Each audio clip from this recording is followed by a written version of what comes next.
Sudah menghitung biaya yang didapatkan dari metode Northwest Corner Rule, sekarang kita akan menghitung dengan melakukan metode stepping stone. Ya, ini dilakukan untuk memastikan apakah solusi kita sudah optimal atau belum. Nah, langkah yang pertama harus dilakukan adalah hitung jumlah baris. Ya, dengan jumlah kolom yang dimiliki, kita kurangkan 1 harus sama dengan kotak yang terisi. Maksudnya gimana? Kita lihat pada soal yang tadi, kita punya 3 baris kan, ya, baris 1, 2, 3. Sedangkan kita ada 3 kolom, 1, 2, 3, ya, yang kita gunakan untuk perhitungan penjalurannya. Berarti kita punya 3 baris tambah 3 kolom dikurangkan dengan 1. Nilainya harusnya adalah 5, ya kan? Kita cek kotak yang terisi kita ada berapa. Kita ada 1, 2, 3, 4, dan 5. Berarti pas ya. 5 itu sama dengan 5. Betul kan? Berarti habis ini bisa langsung lanjut stepping stone yang langkah berikutnya.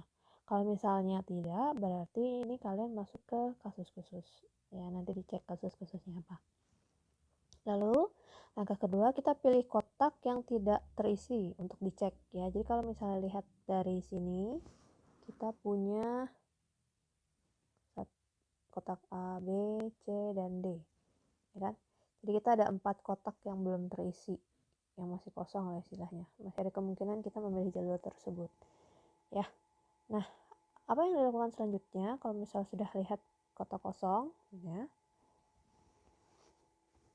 Buat close loop-nya, ya, atau jalur tertutup untuk kotak tersebut. Jadi kalau misalnya kita ada 4 kotak kosong, berarti ada 4 jalur, ya. Hati-hati ya, pergerakan hanya bisa horizontal atau vertikal, tidak pernah ada yang boleh diagonal. Hanya boleh ada 1 kotak kosong dalam 1 loop, ya, nggak boleh lebih. Kemudian kita start dari kotak kosong, ya, dengan kita ngasih kotak kosong itu tanda plus. Kita lanjut minus, plus, minus, plus, minus, ya, nggak ada yang boleh plus, plus, nggak ada yang boleh minus, minus. Lalu finish harus terjadi di kotak start, karena kita kan close loop, jalur tertutup, ya. Contoh ya, kita hitung mungkin yang kotak kosong yang pertama. Saya kasih inisialnya A, ya. Kotak A itu kan dari D ke B. Oke, D ke B berarti kita bisa punya jalur, ya, saya kasih warna ini. Misalnya start dari sini kan, D ke B. Kita pergerakannya itu berlawanan jarum jam, arah jarum jam ya. Jadi kita gerakannya seperti ini, ya, ke kiri ke bawah, ya, kayak huruf G gitu, ya. Jadi kita mulai dari kotak yang kiri, berarti ini kita ke D ke A. Berarti D ke A ini kebetulan bukan kosong, jadi kita bisa kasih minus.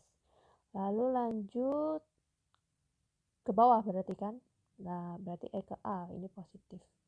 Nah, kita nggak bisa lanjut ke F ke A, karena F ke A itu kan kotak kosong. Ingat cuma boleh ada 1 kotak kosong di dalam 1 loop. Berarti kita lanjut ke kanan. Ke kanan itu berarti E ke B. Kita kasih tanda negatif. Berarti dari sini kalau mau ke kanan lagi atau E ke C itu nggak mungkin, itu kotak kosong. Berarti kita lanjut ke atas. Berarti jalurnya jadi seperti ini, ya. Start akhirnya di kotak start kita, ya. Lalu kita hitung, ya. Kita hitung kira-kira penambahan yang harusnya terjadi itu berapa. Jadi misalnya ya, kita kan udah ada plus minus nih, tanda plus minus. Berarti kita lihat yang tandanya minus minus. Saya kasih warna merah deh, minus minus. Itu berarti kan nilainya 100 atau 100, ya. Kalau misalnya dia nilainya ini sama, berarti kan ya mau nggak mau pilih yang 100. Tapi kalau misalnya pilihannya misalnya 100 atau 101 misalnya ya, kita akan selalu memilih nilai yang paling kecil. Jadi kita akan pilih 100. Ya begitu pula kalau 100 banding 200 berarti kita akan pilih 100, ya. Jadi andai kata kita pilih 100 ya. Karena ini kan kita pas kotak yang negatif itu dua-duanya adalah nilai 100. Jadinya maksudnya apa? Berarti nanti kalau setiap ada kotak yang plus, ya kotak yang dikasih tanda plus, itu kita akan tambahkan 100. Kalau ada yang namanya negatif, berarti kita kurangkan dengan 100, seperti itu. Ya. Lalu berarti kalau sudah seperti ini, si D ke B itu akan menjadi tambah 100, berarti nilainya 100 di sini. Ya kan? Kalau si D ke A berarti di sini 0. Kalau E ke A berarti nambah 100 berarti 300. E ke B itu berarti kurang 100 berarti 0. Ya. Jadi kalau misalnya andai kata jalur ini yang dipilih, ya, maka nilainya, ya, nilai si kotak kita yang total ini itu akan menjadi seperti ini. Tapi sebelum sampai situ, berarti yang harus kita lakukan adalah kita hitung improvement index-nya. Ya, jadi langkah berikutnya adalah hitung improvement index. Ya, gimana caranya? Kita lihat dari kotak yang tadi nih. Yang kena positif. Ya, yang kena positif itu kan berarti kita startnya selalu yang dari positif maksudnya. Ya, si kotak kosong kita, si A, berarti kan plus, di sini kan. Berarti nanti improvement index untuk DB, ya, saya tulis di sini aja. Improvement index untuk DB adalah plus 4, jadi plus biayanya dia. Lalu lanjut ke kiri kan, ke kotak yang si minus ini. Berarti negatif, biayanya 5. Lalu lanjut ke berikutnya, plus 8, kan plus 8. Lalu berikutnya minus nih, kan dia negatif. Negatif 4. Ya, kita hitung berapa sih nilainya. Improvement indexnya ternyata 3. Ya, improvement indexnya plus 3. Harus ada ya, plus minusnya. Maksudnya apa? Kita cek. Ya. Solusi akan disebut optimal ya kalau misalnya kita minimasi jika nilai improvement index kita lebih besar sama dengan 0. Jadi tidak ada lagi yang nilainya negatif. Ya, kalau maksimasi disebut optimal jika improvement indexnya lebih kecil sama dengan 0. Jadi tidak ada lagi yang namanya positif. Oke?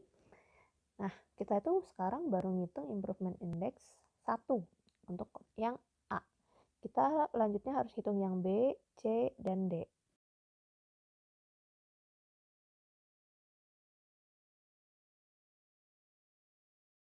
Oke, karena tadi kotaknya agak sudah berantakan, saya buat yang baru. Kita lanjutkan. Tadi kan kita baru hitung indeks si DB, ya kan? Sekarang kita hitung indeks yang B, ya. Si B itu punyanya DC.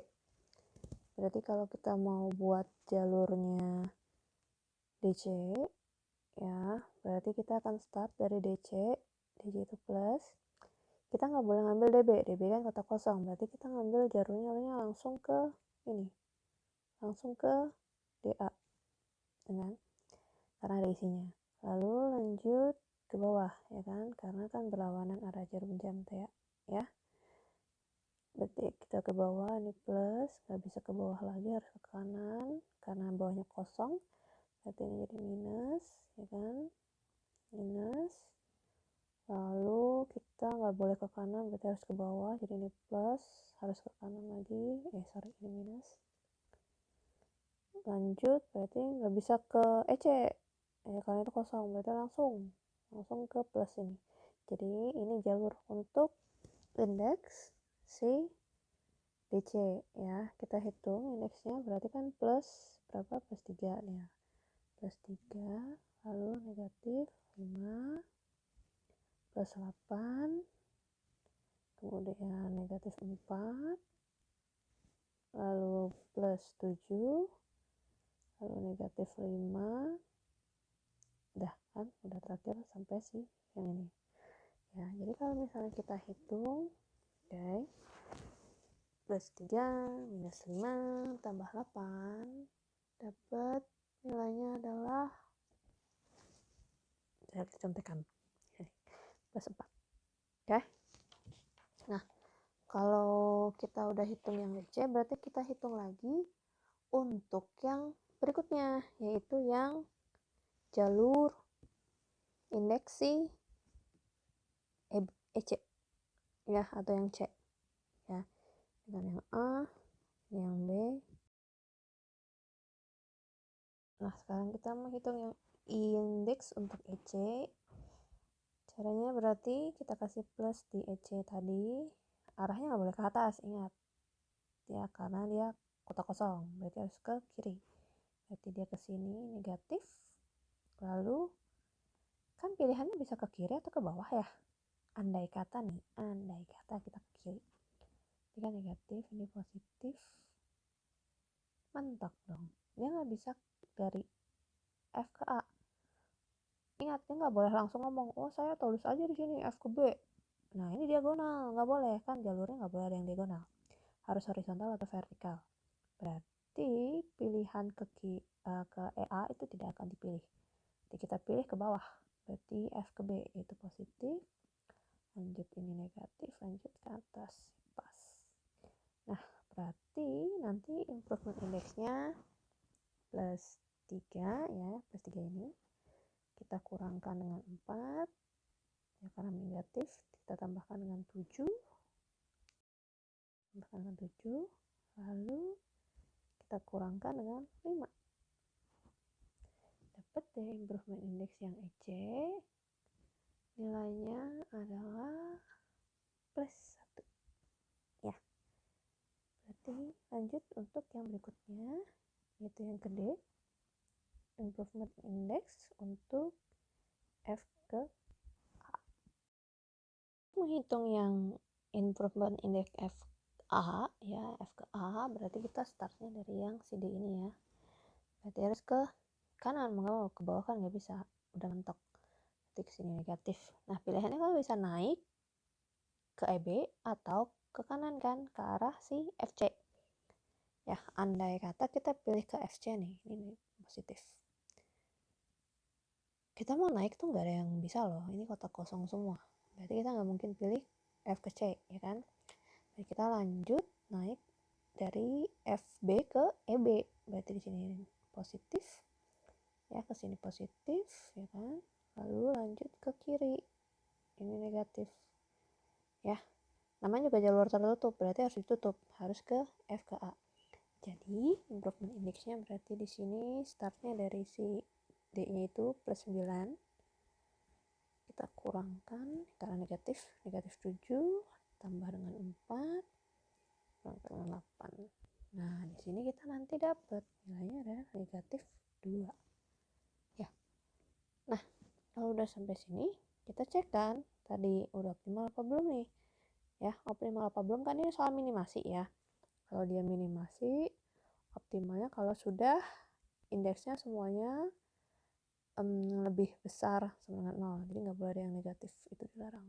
Tapi ternyata kan kita ada yang negatif kan ya, soalnya nih kelihatan kan IDB ini kan positif, aman, IDC positif, aman, IEC positif, aman. Nah, IFA itu dia negatif, berarti sebenarnya solusinya belum optimal, masih bisa kita optimalkan. Kita sudah tahu ternyata jalur yang harus diubah itu adalah jalur FA. Jadi yang tadinya dia kosong harusnya kita tambahkan. Agar apa? Agar biaya kita itu berkurang. Setiap penambahan 1 unit untuk FA berarti kita akan mengurangi biaya $2. Ya kan? Karena kan kita mau minimasi biaya. Berarti gimana cara menambahkannya? Kita lihat yang jalur FA. FA itu kan dari plus ini, yang CD ini ya. CD ya. Kan jalurnya seperti yang tampak seperti tadi ya, D EFA ke FB ya, terus EB, terus EA. Nah kan kita lihat yang tandanya negatif ya, saya kasih warna beda, negatif. Kita lihat yang negatif tuh ada 2 kan, jalur yang ini dan jalur yang ini ya kan. Kita lihat nilainya ada 200 dan ada 100. Kita akan pilih yang nilai yang paling kecil, jadi kita akan pilih yang 100. Jadi maksudnya apa? Kalau misalnya jalur kalian ada yang ada tanda plus, berarti kalian tambahkan 100. Kalau ada tanda negatif, berarti kita kurangkan 100. Jadi nanti di sini jadi plus 100, ini menjadi 0 karena 100 kurang 100, ini jadi 200, ini jadi 100, ya kan? Itu. Nah, berarti berarti nanti jalur baru akan menjadi seperti ini ya. Jadi kalau biar nggak pusing ya, biasa kita gambarkan ulang. Berarti ini jadi 100. Nah, oke, 100, 200.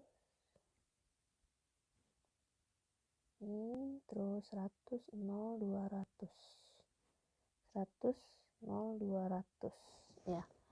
Kalau misalnya ada yang angkanya 0, itu nggak usah ditulis karena itu kan istilahnya kosong ya. Makanya kenapa yang FB ya, jalur FB yang ini nih kan berubah jadi 0. Jadi kita anggap itu memang nggak ada jadwal, jadi istilahnya itu kosong aja. Nah, berarti nanti kita cek nih, hitung biayanya untuk yang jalur baru. Oh, tapi sebelum hitung biaya, cek ini sesuai nggak dengan demand dan supply yang diinginkan ya. Kita cek misalnya D itu kan cuma punya supply 100, benar nggak? Oh benar, di jalur ini cuma isi 100, di baris ini sorry. Lalu yang E itu cuma punya 300, benar nggak? 100 tambah 200, betul, 300. Lalu F dia cuma punya 300, berarti 100 tambah 200, benar.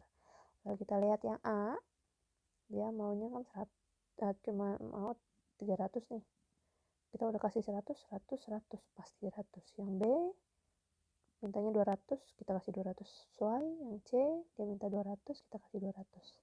Berarti udah sesuai kan sama demand dan supply yang seharusnya. Itu untuk memastikan kalian salah atau benar ketika kalian membuka jalur ya. Berarti kita bisa hitung biayanya sekarang. Hitung biayanya si 100 kali 5 ya, kita tambahkan dengan ini 100 kali 8, tambahin lagi dengan 200 kali 4, tambahkan lagi dengan 100 kali 9, tambahin lagi dengan si 200, kita kali 5 ya. Udah semua kan? Yes. Nanti dapat nilainya berapa? Ternyata nilainya jadi 4.000. Oh, benar nggak berkurang? Cek ya. Solusi awal kita 4.200, solusi akhir kita sekarang 4.000. Berarti benar, kita berkurang. Berkurangnya berapa? Sebesar $200. Nah, cek benar nggak ya? Kita memang pas sih berkurang, tapi benar nggak ya? Kita cek. Indeks FA berarti kan nilai yang ini ya. Kita kasih warna gitu deh. Yang ini ya, semoga kelihatan. Ini kan nilainya 200 CFA ya. Kan kita udah lihat indeksnya adalah -2. Setiap satu unit yang ditambahkan untuk F ke A, dia akan mengurangi biaya sebesar $2 ya. Berarti nanti biaya kita adalah yang harusnya berkurang ya. Berarti kan -2 kita kalikan dengan nilainya kan si 100. Berarti -200. Benar nih, berarti kan kita berkurangnya memang $200.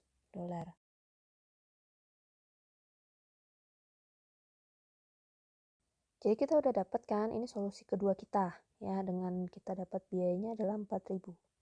Nah, berikutnya solusi berarti memang visible, tapi kita harus cek lagi apakah solusinya udah optimal atau belum.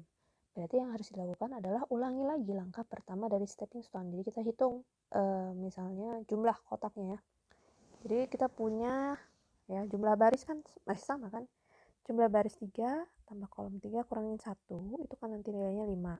Cek kotak yang terisi berapa? 1, 2, 3, 4, dan 5. 1, 5. Betul. Berarti selanjutnya kita bikin lagi jalurnya. Berarti kita di sini nanti akan ada 1, 2, 3, 4. Nah, berarti nanti kita akan membuat 4 jalur kembali ya. 4 jalur tersebut berarti masing-masing akan ada 4 improvement index. Dicek lagi improvement indexnya, apakah sudah optimal apa belum. Gimana caranya? Oh, kayaknya sudah saya hapus ya. Cek lagi apakah masih ada yang negatif apa enggak, ya kan? Karena ini soal minimasi.